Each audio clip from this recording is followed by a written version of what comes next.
The Nova Guest List Podcast. With Kieran McGuinness. The very best in indie, alternative and homegrown music. From the seriously addictive Radio Nova. Yeah, that was a classic by the man himself, Jape, on Radio Nova. And we're very, very lucky because we have Mr. Richie Egan, a.k.a. Jape, on the line right now. How you doing, Richie? How you doing, Kieran? Thanks a lot for having me along. Congratulations on 250 shows. Thank you very much. That's very impressive. Thank you very much. And congratulations on 6 albums, because next Friday you're releasing your 6th album, Endless Thread.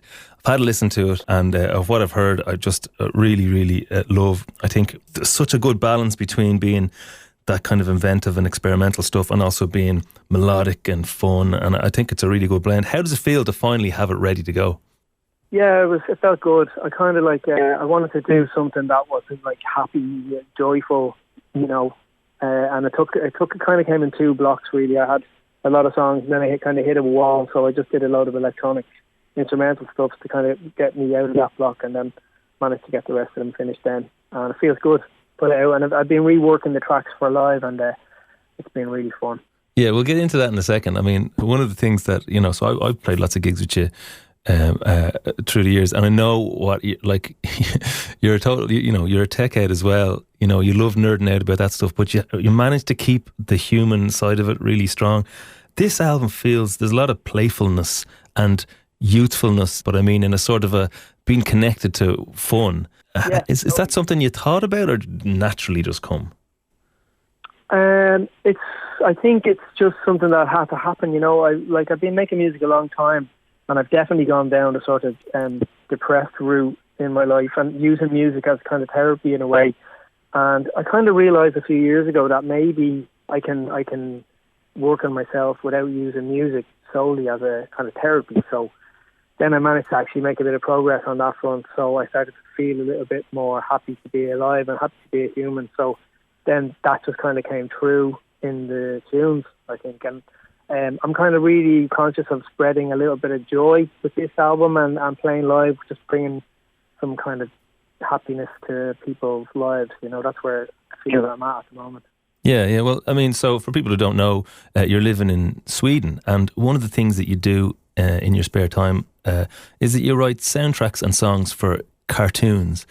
And I guess that must be the perfect mix of a sort of a commercial mind. Like, you know, you have to think about it's a product, but it's also it's got to feed you. It's got to be creative. And then how do you find that linking in with the kind of stuff you write for yourself? It really helps, you know, because when you're working for other people for their particular vision, you basically just take a back seat. Your ego sort of takes a back seat, so they tell you what they want, and sometimes they'll tell you that they want stuff that's very much out of your comfort zone, and you basically have to do it. So, like, in that sense, I love that. Like, you know, it's almost like playing with another musician, except I'm just playing, like, writing myself. It's like you gotta go down a road that maybe you wouldn't have went down before. And like, I always find that when you play with another musician or do something like that, your own palette gets a bit broader, you know, and you're able to kind of call on that stuff and bring it into your own creative output as well. So it's really, especially when I work a lot on my own, so it's great to have any sort of input from other people, because I think it's really exciting, you know. And so, I mean, do you find it easy to write to a reference or someone giving you kind of direction, or do you find it something you have to really work at? No, like, to be honest, like, I love it. Like, I love to try loads of different things to try and get in the ballpark of what somebody's looking for, and a lot of times I get kind of somewhat close, and then I can kind of hone it there. I think it's important, like you said about being playful, it's important to keep it playful and sort of like keep it joyful and not think too much about it, because when you start thinking about stuff too much, then maybe it sort of like kills it a bit, you know. Yeah, that's kind of cool, because there's 2 gigs coming up, October 20th and October 21st in the Button Factory and in Whelan's. You're also doing a load of in-stores. So what can people expect when they go to those gigs? I've seen some stuff on Instagram and it looks like it's going to be fun. Well, the gigs are going to be really cool because we have full band, a really amazing band lined up for it. And also, I'm going to do, because after COVID, I did a little tour, and I was kind of like, I wasn't feeling it at all. I was finding it very anxiety inducing, to be honest with you. So to come back out and do gigs again, I wanted to do something that was a little bit more sort of like communal experience. So I came up with this idea initially to do like a PowerPoint presentation between songs. Oh no. That was like, yeah, that kind of was slightly a little bit weird. But then it came along to basically a quiz with the audience. And so I did a little bit of it when I did a gig in Imma, and it was amazing. Like, people just love quizzes. And it was a great way to get the audience involved in the gig and make it a little bit more connected. You know, I was kind of not into the idea of doing a song, people clap, and then do the next song and that kind of stuff. So this quiz thing is great. Like, so what do you like? Do you ask questions about your stuff, or are you asking questions about like general knowledge? So here's the way it's going to work, right? So basically what happens is when you come to the gig, you can, if you want, put your name to be in the quiz, right? Because a lot of people probably don't want to do it. That's fine. But if you do want to do it, you leave your name in. Then we'll do a few songs, and then we're going to do three rounds. So after 3 or 4 songs, we're going to take out 3 names. 3 people will come up who want to be in the quiz. We're going to do questions to them. Then at the end of it, the winner of each of those 3 rounds will then come along, and they will compete to win very, very special prizes. Or prize.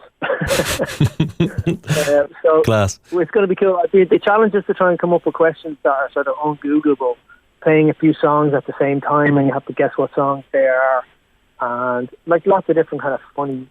How long can you hold a note for? That was going to be a funny one as well. You know, like we just go ah.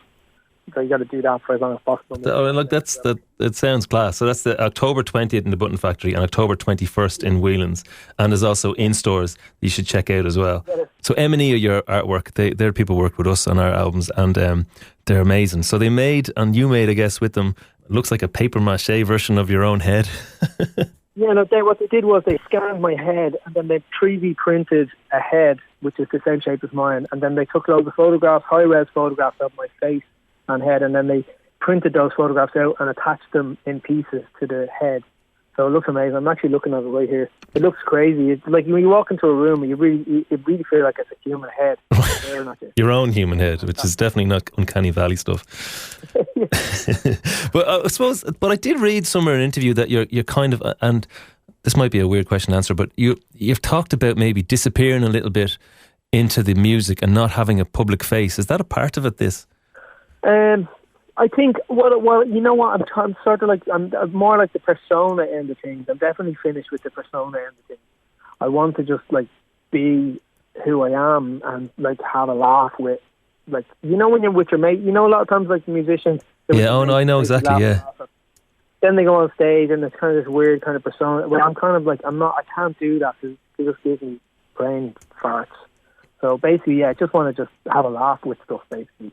In general, I mean, I'm getting older, so it feels like if I'm not going to have a laugh, then there's no point in doing it. Totally. I started a band with my wife, and suddenly, you know, there's no standing up trying to be a rock star, because she'll just look at you and go, what are you playing at, you know? Yeah. And so that's kind of nice as well. It's the most me sitting at home, you know, drinking tea that it has ever been on stage as well, which, look, I think that's what people want much more, especially like the gigs you're talking about. Like, it's going to be way more interesting than just going to see someone in Whelan's who's like 1, 2, 3, 4, you know, or whatever. Yeah, that's the idea. I think it's going to be an interesting evening, an interesting way of making something that you remember, you know? Yeah.